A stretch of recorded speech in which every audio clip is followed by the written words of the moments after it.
August 9, 1945. Japan's military leaders were completely blindsided. The Soviet Union invaded Manchuria with over 1 million soldiers, destroying Japan's entire northern army in days. Tokyo's generals panicked immediately, admitting total defeat. But millions of Japanese soldiers still had no idea the war was already lost. This invasion changed everything. It wasn't just a military disaster. It was the final nail in Japan's coffin. And what happened next shocked even the Soviets. The morning everything changed. It's August 9, 1945.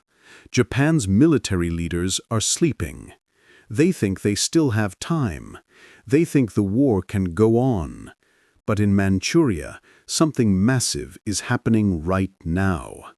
Over 1 million Soviet soldiers are crossing the border. Tanks, planes, weapons, everything. Japan's generals don't know it yet. Nobody told them this was coming.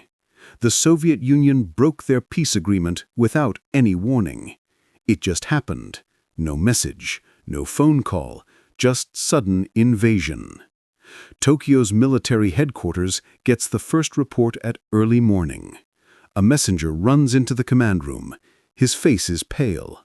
He tells them what's happening in Manchuria. The generals stop talking. They look at each other. Some stand up from their chairs. Others just freeze. Because in that one moment, they understand something terrible. Everything they planned for is about to fall apart. The shocking silence. The command room goes completely quiet. Not a single sound. The generals stare at the map showing Manchuria. They see where the Soviet army is. They see where their soldiers are. They see the problem instantly. Over 700,000 Japanese soldiers are trapped there. Trapped like animals, with no way out. One general's hand shakes as he points at the map. Another general sits down slowly. He looks sick. Nobody speaks because nobody knows what to say. This is the worst-case scenario they never prepared for. The Soviets were supposed to stay neutral. That was the deal. But Stalin broke it. He sent his armies anyway, and now Japan's entire northern army is about to be destroyed. A general who fought in many wars stands up. He looks at everyone in the room. His voice is quiet and serious. He says words that nobody wants to hear. Words that change everything in seconds. What he said next made everyone understand the war was really over. The words nobody wanted to hear. The general speaks slowly. He says, "We are finished." Those 4 words hit like thunder. The other officers can't believe it, but they know he's right. This isn't just a military problem. This is total collapse. The Soviet invasion destroys their last hope. Japan's army was already weakened. The Americans dropped atomic bombs on 2 cities. People died in massive numbers. The Navy was destroyed. The Air Force was gone. Factories were bombed into rubble, and now the Soviets attacked from the north. There's no escape. There's no second army to send. There's no plan B. The general explains that they cannot fight the Soviets. They cannot send help to Manchuria. They don't have the weapons. They don't have the transportation. They don't have anything left. He tells them the truth. Japan has lost the war. Not tomorrow, not next month, already, right now.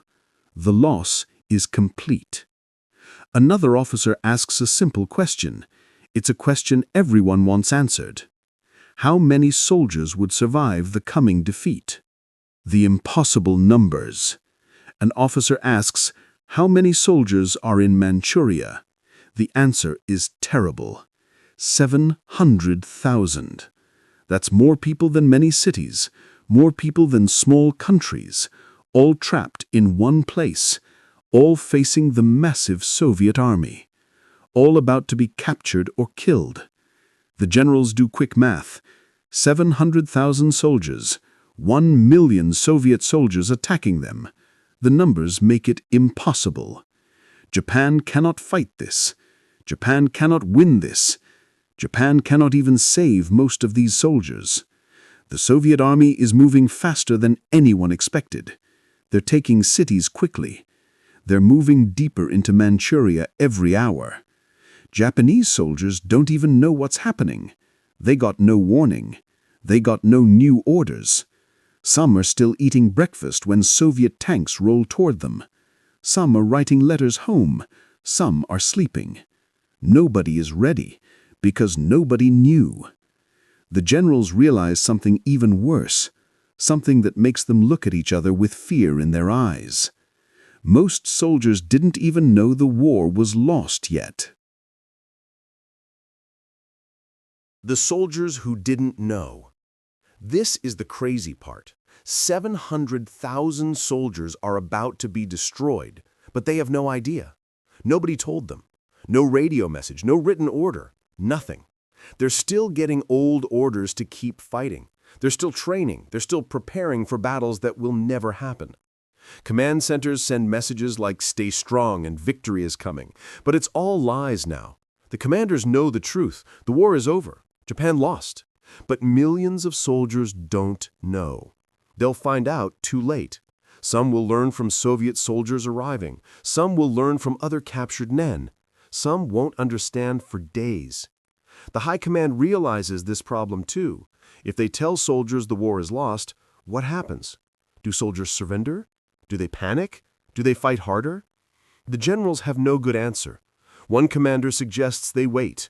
Wait for what? Nobody knows.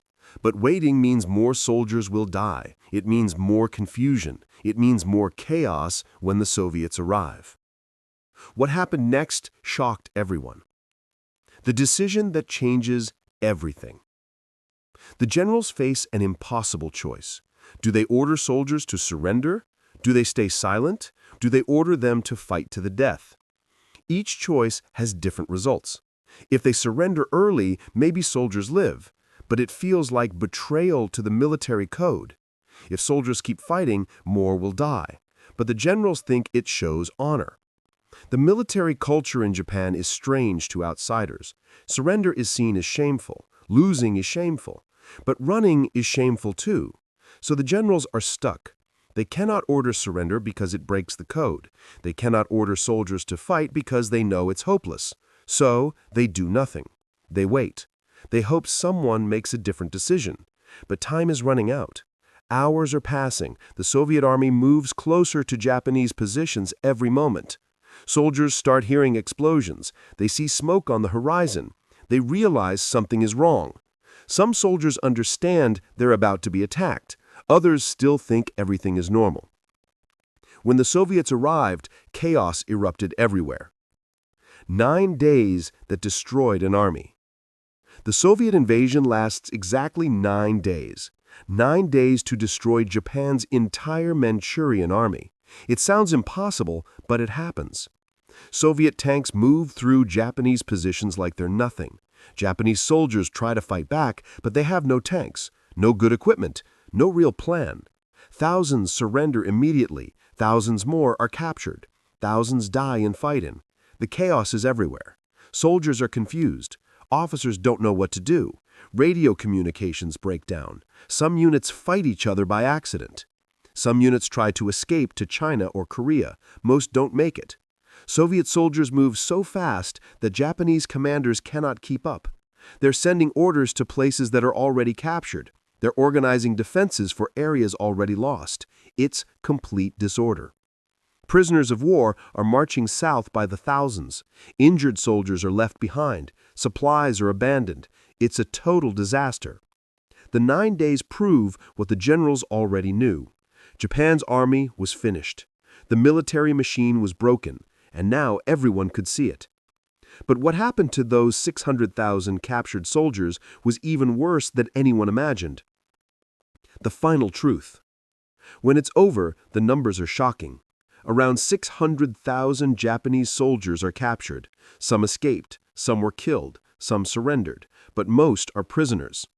And here's what makes it worse. The Soviets don't release them quickly. They don't send them home. Instead, they march them to Siberia, to prison camps. Thousands die on the journey. Thousands more die in the camps from cold and hunger. Some prisoners don't go home for years. Some don't go home until the 1950s, 10 years after the war ended. Wives never see husbands. Children never know fathers. The High Command's decision to stay silent and wait caused this. If they had ordered surrender immediately, maybe prisoners could have gone home faster. Maybe fewer soldiers would have suffered. But that's the past now. The invasion of Manchuria was the final blow. After this, Japan surrendered completely within days. The atomic bombs were dropped. The war ended. But for those 600,000 soldiers, the war never really ended. For many, it lasted another decade. This is why historians call the Soviet invasion the most devastating military disaster Japan ever faced. And it happened so fast, nobody could stop it. So basically, the Soviet invasion of Manchuria changed everything. The Japanese High Command reaction to the Soviet invasion was complete panic. They realized Japan had to surrender to the Soviet Union in Manchuria immediately. Operation August Storm destroyed the entire Kwantung Army defeat at Soviet hands in just 9 days. Over 600,000 soldiers were captured. Most spent years in Siberian camps. This single invasion ended the war. History calls it the most devastating military disaster Japan ever faced, and it happened so fast nobody could stop it.